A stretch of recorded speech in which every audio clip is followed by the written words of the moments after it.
Pentru o rețetă de coaste extraordinare, ai nevoie de o sursă de carne de încredere, sare și piper. Mojarul ăsta l-am pus aici ca să fiu hipster. Am zis că scot piperul și îl zdrobesc la mojar.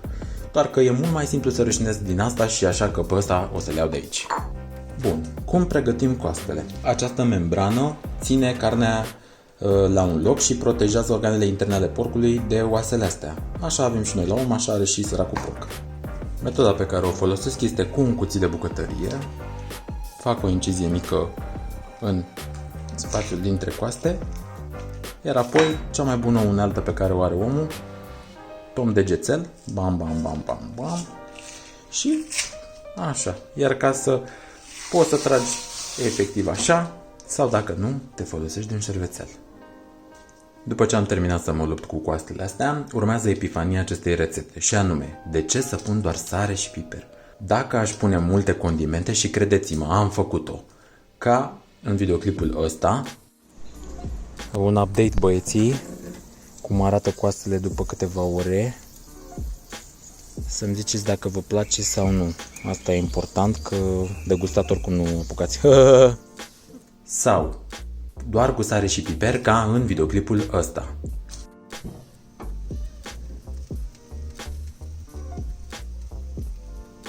Și ce am aflat eu? Doar cu sare și piper și o carne de bună calitate obții cele mai bune rezultate, indiferent de metoda pe care o alegi să o folosești de coacere. Sarea se lipește foarte bine și pe carnea simplă, însă cel mai bine funcționează dacă punem puțin ulei. Așa că o să ung toată carnea cu cel mai fin strat de ulei, iar apoi o să sărez și piperez. Și pe partea cealaltă, bineînțeles, deși pe partea asta mare lucru nu prea este. Și acum piper. Piper în funcție de cât de mult vă place. Mie îmi cam place și pun destul de mult. Puteți să-l și pipăiți așa nițel. Mă mai șterg așa un pic pe mânuță. Pe o cârpă pe care după aceea o să o fierb. Bineînțeles, pe aragaz ca să simte tot blocul. Totuși cred că o să mai pun puțin piper. Mie îmi place piper mult. Iar acum o să le fac pe toate celelalte și revin să vă spun de metoda de gătire. Am toate coastele sărate și piperate, ce fac mai departe? O metodă foarte bună dacă sunteți la bloc pentru că nu aveți încotro, este să le luați pe toate și să le așezați într-o tavă mai adâncă, cum este asta, unde le-am ținut deja. Să le puneți pe toate una lângă alta, puteți pune foarte multe, nu contează că se vor suprapune. Înfoliați foarte bine cu folie de aluminiu, iar înainte de a pune folia, ca să-mi aduc aminte, trebuie să puneți aici așa puțină apă cu oțet. Apă cu oțet de ce? În primul rând, porcului îi place mărul, iar oțetul ar fi bine să fie de mere. Însă gătirea asta într-un mediu ușor acid, deci foarte puțin oțet și foarte puțin apă, doar cât să existe puțină umezeală care să circule și să frăgezească carnea. Favorizează topirea colagenului dintre oase.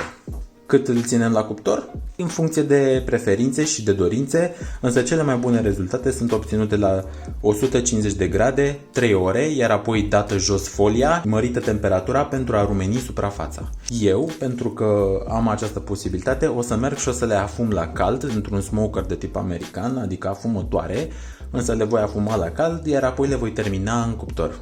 Revin de la locul faptei. Așa cum am promis, am ajuns la locul faptei și să vă arăt setup-ul. Lemn de fac de esență tare, placă deflector pentru a nu permite călduri excesive să intre în cuvă. Aici încerc întotdeauna să mențin un echilibru, gen să ardă cu flacăra asta curată, să aibă ardere completă, iar în cuvă întotdeauna mă apropii de 150 de grade cât de tare se poate. Acum am scăzut pentru că am ținut deschisă cuva de ardere și aici pe evacuarea smokerului, pe unde este fumul, dacă vedeți, nici nu se vede fumul, practic. Atât de bine arde. Asta este cel mai curat tip de fum și cel care se lipește cel mai frumos de coaste. Și coastele stau aici, se afumă încet. Scopul meu este să mențin temperatura asta la 150 de grade pentru o oră sau două cu acest fum curat și când capătă culoarea potrivită revin. După 40 de minute am pus un lemn de nuc care arde tot așa cu flacără curată. Temperatura este 150 de grade și ele deja au început să capete culoare. Ne revedem la sfârșitul orei următoare. După o oră și 50 de minute, m-am cam plictisit și îmi place destul de mult culoarea și pur și simplu le voi lua. Voi deschide smucărul. Și ia uite ce culoare au. Și dacă vor fi făcute la cuptor, vor fi la fel de frumoase, doar că nu vor avea această chestie specială de fum natural. Pur și simplu le voi lua pe toate acum, le voi pune aici și apoi voi merge cu ele la cuptor. Revin odată cu update-ul.